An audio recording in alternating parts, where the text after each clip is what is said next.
We're gonna go over the craziest jump in the history of basketball, and we're gonna start right now.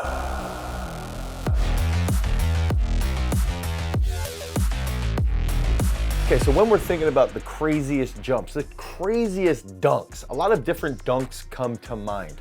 Okay, we can think about MJ jumping from the free throw line. We can actually even think about this past year's dunk contest, which was absolute insanity. And just looking at the complexity of dunking, even inside of a game, what goes on. But I believe there's very, very few dunks that can rival the Vince Carter dunk from the 2000 Olympics. And so what we're gonna do is we're gonna break down this dunk and we're gonna look at the change of level. We're gonna look at the dynamic trunk control, and we're gonna go into the physiological specifics that led to Vince Carter's dunk. Vince Carter is one of the best basketball players of all time, and he is also known, at a very early age, he was known to be this phenomenal dunker. You can see old grainy highlight videos of him when he was in high school before he got drafted. He was a high school phenom. What we can see is he had an innate ability, but he also trained that innate ability. He practiced that ability. He went through the routines regularly.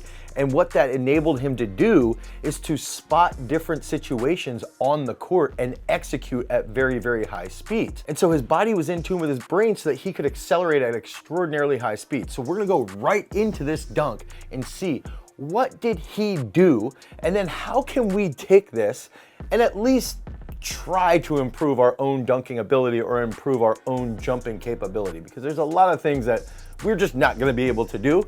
But in this case, there's some things that we can actually learn and actually try to practice as we're improving our dunking and jumping ability. Okay, so we're going to see this here. Playing France. Oh, there's Vince. Now, one thing is, I think the guy he dunked on, I think it actually screwed with his mind, but let's go into this. We can see here, unbelievable dunk. I think this dude's like 6'9", 6'10", gets dunked over by Vince Carter, and just that great flex there. Great celebration, but let's go and look at some of these better angles, okay? And then he's back on playing defense, just ready to ride. I think when I look at somebody like Javier Sotomayor, who's got the high jump world record, we've got to see when they're placing their penultimate step. Like, what are they doing with their hips? How far in front of their center of mass are they actually placing their foot? And the reason why we do this is we're changing force production, or we're changing the angle of taking horizontal energy and then we're transferring it into vertical energy, okay, so that we can actually apply vertical force and we get this unique ground reaction force. It's not unique, it's just what happens. And then that enables us to elevate our hips, our center of mass, and then jump and either clear a bar or jump on a box, or in this case, dunk a basketball over a 6'10" individual. So let's look at this from a little bit better angle. So we can see here, Vince steals the ball, eyes are up court right here, okay? He sees, he's already got it figured out. He already knows one, okay? And he's placing this foot just a little bit in front. Big step, okay? That big step here enables him to lower his hips slightly, and we get a stretch shortening cycle, okay? And then what happens here, we get that placement. I can't really see if he's almost flat, but it's probably a heel to the, placing that heel down and then to that flat foot. And then that's gonna help compress, right? We get into this nice hip flexion. The torso comes forward while the hips stay back, so that leads to more hip flexion. And then we see this plant here where the external, that left foot comes forward. So there's a lot of energy into that right foot, okay? A lot of energy into that right side. Then the left side comes forward, that's lengthened, but then that leads to a nice stretch. And then that leads to his arm swing with the ball. And that's what else is just crazy about this, is that someone so skilled like Vince Carter can jump like this with a ball, okay? It's just absolute insanity. And now what we'll see, I like to compare this position here. This is this is crazy. If you're running and you're tracking a fly ball, or you're tracking a football or even a basketball, there's a pass. you open chest, okay? So you have to have some thoracic extension, and you have to have that quiet eye trained, okay? So you have to have that quiet eye trained. You have to have dynamic trunk control to open the chest and go forward. And that's essentially what he's doing here. And he's made these calculations to get to this dunk, and just the absolute skill behind this is unreal. That's a decent angle, but there's a couple more angles here where we can start to see this, right? So right here, we'll see again, big plant from that front foot gets forward. So if we're gonna get out to the playground today, we can start to think, okay, if I set up my steps accordingly, I can look at it and say, all right, let's have a 5-step approach or a 3-step approach. And this would be the 4th step if we're doing a 5-step approach. This would be the 2nd step if we're doing a 3-step approach. That nice long stride, nice long placement out in front of our center of mass. We start to compress, and you can see it. I believe you can see this a little bit more where that shin angle gets really, really steep here. Now remember, because he's going to be traveling forward over this Weiss guy, he's got to have that shin angle to also help project him forward. So he loads that much more, and he's dorsiflexed at this position here. So there's got to be a lot of mobility in the ankle, a lot of mobility in through the knee and the quad to help really, really lengthen that quad in that hip flexion. And then that left leg comes through and plants, and we can see Vince Carter jumps off of 2 feet. And we can see that in all of his, most of his slam dunk stuff. I think I've seen him jump off of 1 leg, like maybe 1 time. Okay, so we can see this left leg pivots forward, and that's even going to help create even more energy, which leads to more vertical force. And then when we get here, okay, we get full extension through the knee, through the hip, while he's leading to this crazy, crazy thoracic extension to open that chest. And then that enables him, what he's doing here with his feet is actually similar to what we saw with CR7's super jump, okay? That almost helps, that leads to a little bit more energy leading to the liftoff, okay? Or leading to the rise of the hips. So that's another big factor, that the best dunkers in the world are so skilled, the best jumpers in the world are so skilled that they don't even really think about what they're doing with their feet. Now, the best jumpers in the world, the best high jumpers in the world, if we look at videos of Stefan Holm, when they start to get to 240, 242 in the high jump, they really start to think about what they're doing with their feet to try to enable them to just get an extra couple of centimeters on that jump. And that's exactly what we see here with Vince Carter. And then with that spread of the legs, that's to clear this dude's head. Just an unbelievable sign of athleticism. And this is where I got roasted on my Instagram talking about LeBron James probably being the most athletic person on the planet. And I got absolutely roasted. But these guys in the NBA are 6'7", 6'6", 6'8", and they have unreal athletic capability. Their jumping ability, their ability to see things, their hand-eye coordination, their technique. So here's another great angle. We go dribble, pick that up, and he's already starting to pre-tense right here, okay? He's already setting that up. He's got some flexion there in that left hip already, and then that almost helps him create more force right here as this comes forward here. He lowers his hands, okay? So he lowers his hands with the ball. That's gonna help his arm swing. He has this huge penultimate step right here, which is out in front. It gets out in front of your center of mass. You can sink those hips into flexion even more.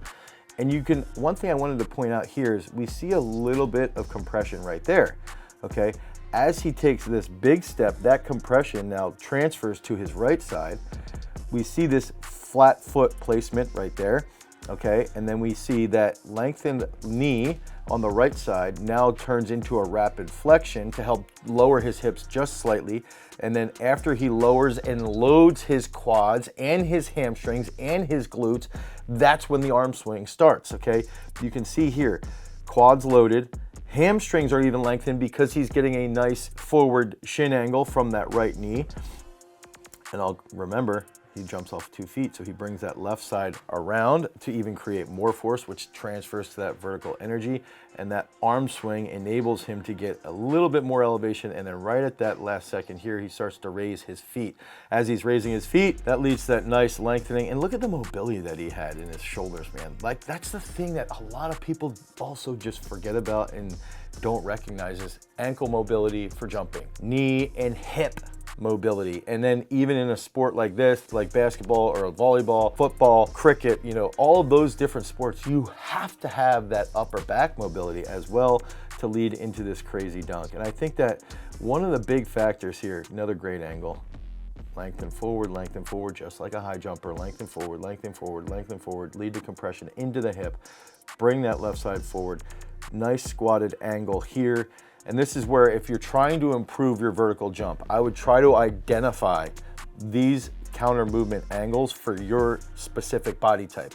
Okay, so you could do from this position. I highly doubt Vince Carter ever did 2 box power snatches. I highly doubt it. Vince Carter might have done, I would assume he lifted a little bit. He's pretty swole, he's pretty jacked.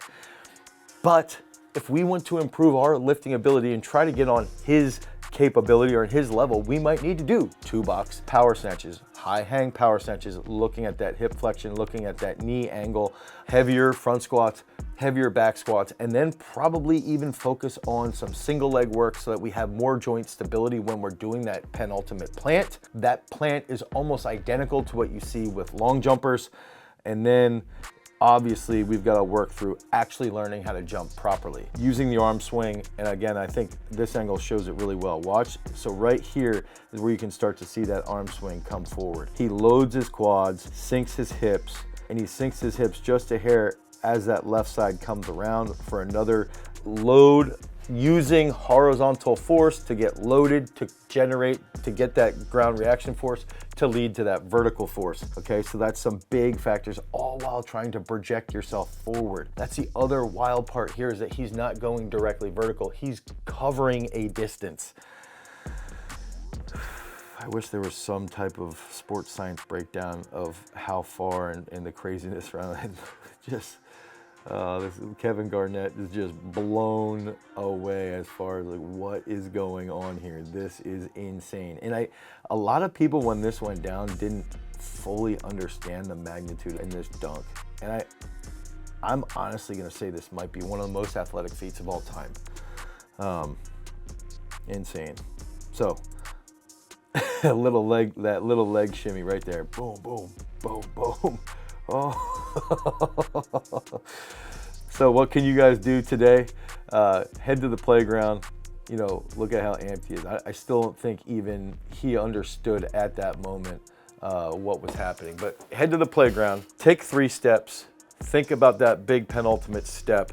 Think about if we're gonna practice jumping off of 2 feet. When our arm swing should initiate is when we get compression about quarter squat or a little bit deeper than quarter squat. So if you look at somebody hit like a behind the neck jerk or even just a split jerk, and you look at their counter movement, that counter movement is gonna be almost identical to what they're doing in their jumping ability. So if you can establish what that might be for a high hang snatch or for a 2 box snatch, then you start to take those concepts and you can use a strength exercise like a single leg squat or a step up, okay? And you can use that to prime and increase your overall strength and your tendon rigidity or elasticity.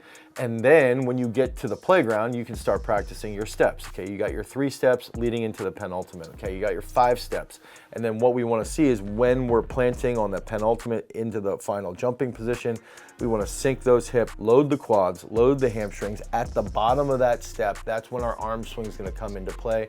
And we wanna make sure that we have nice mobile upper back, because that's gonna help us reach when we're trying to actually touch rim, grab the net, or if you're on Vince Carter's level, dunk that basketball over a 6'10" individuals. So if you guys need help with your training, head over to peakstrength.app, the Google Play Store, the Apple iOS Store, and you can download Peak Strength today for 7 free days of training, and you can cancel at any time. But during those 7 free days, you're gonna get 5 free workouts, and you can go into the app and actually select, I wanna train specifically for basketball so that I can dunk like Vince Carter. Because at some point, freaks, you have to begin your journey to attain that peak strength.